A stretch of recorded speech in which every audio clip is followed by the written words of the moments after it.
I'm John Burkholder with Great Peck Action Company, and today we're going to do a brief demonstration of the features and benefits of the Kremlin Cyclomix.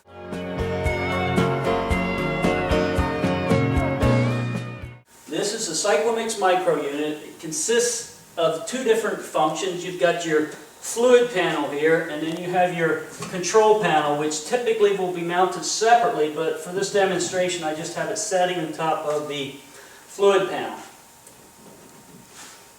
This machine is set up to do 3 different base products and 1 catalyst. Both your base and your catalyst side each have their own flush module, so that if you're flushing an isocyanate urethane, you may want to have a different solvent on the catalyst side than you would want to flush out the base side. So I'm going to go through a brief demonstration of how we can load up the system, how the system automatically primes, how we do a color change, how we do a flush.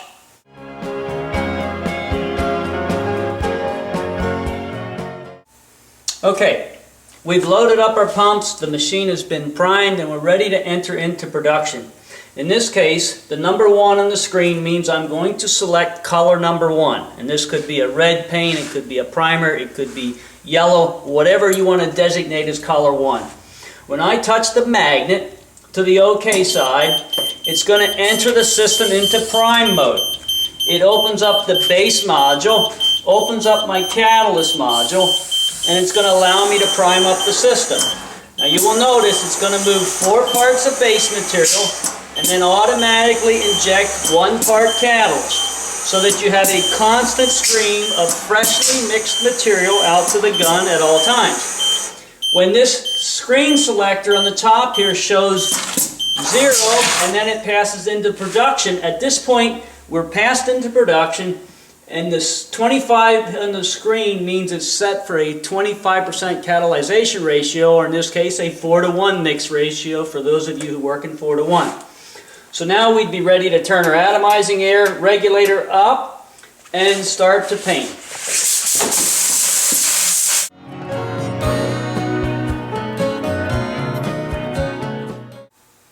Okay, now that we've successfully primed the machine, we've increased our atomizing air to an acceptable spraying pressure, you are now ready to begin your painting process.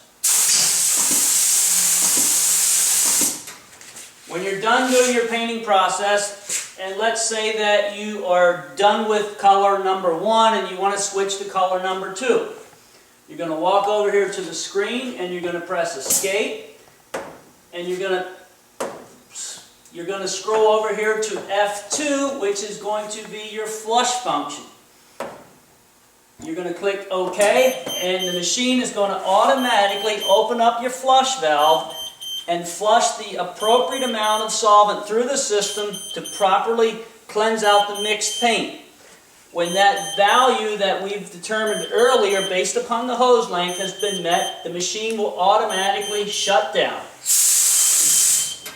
You should always turn your atomizing air off before you flush. Now what we're doing is we're flushing out the base side color stack, the base side regulator, and the base side flow meter.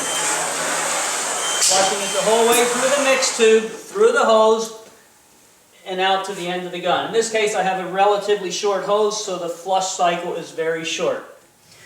Now that we've flushed out the machine, we want to go ahead and load up our next color. If you remember, we were on color number 1. In this case, I'm going to select color number 2 on the screen, and I'm going to touch OK. So now it's asking me, do you wish to load up color number 2? The answer is yes. Here again, you can watch the countdown on the screen, and you can see that when counts down to 0, when it hits 0, we know that we have mixed material that's ready to be used out of the gun tip. There we have our production. In this case, instead of it being 4:1, it's set for a 10:1 mix ratio, or a 10% catalyst.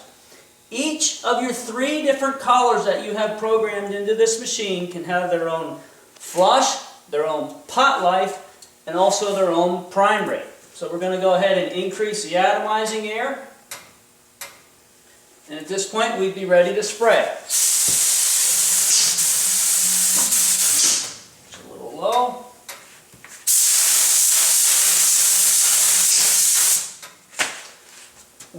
key feature of this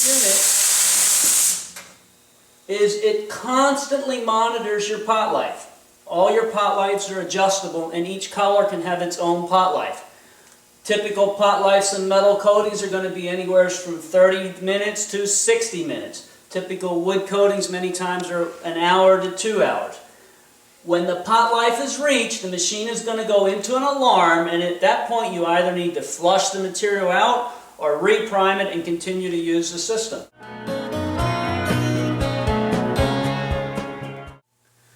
Another key feature that I want to talk about today is the data collection that is available to you in the control panel. The Cyclomix is going to continually monitor and update all your totals that you've used on all of your base products, your catalyst, as well as your catalyst solvent and your base side flush solvent.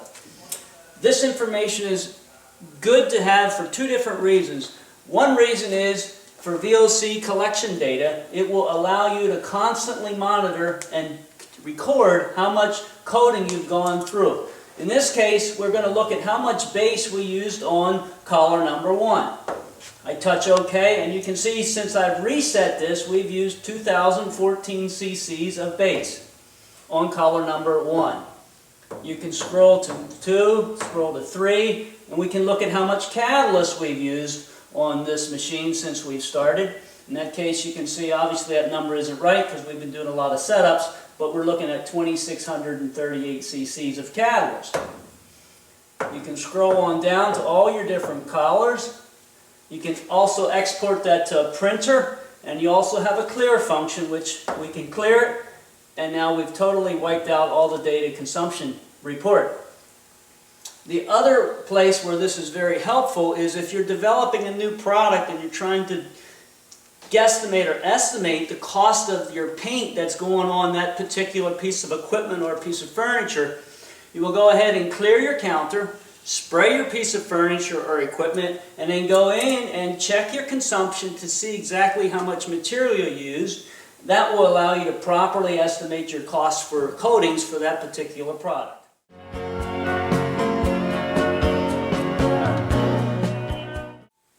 Okay, now I wanted to talk about briefly some of the reasons why you would want to switch to an electronic proportioner instead of hot potting or a mechanical proportioner.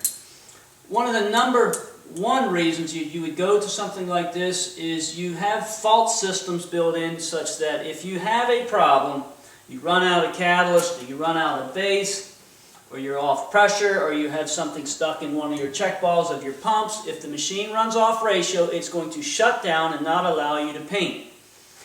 One of the other reasons you would do this is if you have material that has a relatively short pot life and you're wasting a lot of material through over-mixing paint and then having to discard it because it's exceeded its pot life.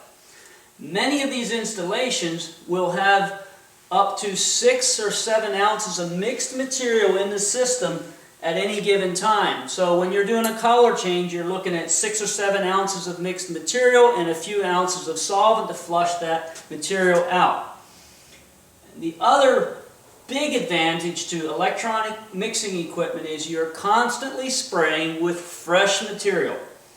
Many times you will mix up your catalyst when you're hot potting, and it's going to spray one way when it's fresh, and as that pot life starts to extend, it will start to become thicker and your flow out won't be there, your viscosity starts to rise, and all of a sudden you're getting orange peel and your paint quality is no longer as good. Many of my wood coaters who have longer pot lives, some of their pot lives are 3 and 4 hours, all say the same thing. They achieve many more benefits by going to the electronic proportioners because they're constantly spraying freshly mixed material. So from the start of the shift to the end of the shift, their quality remains the same.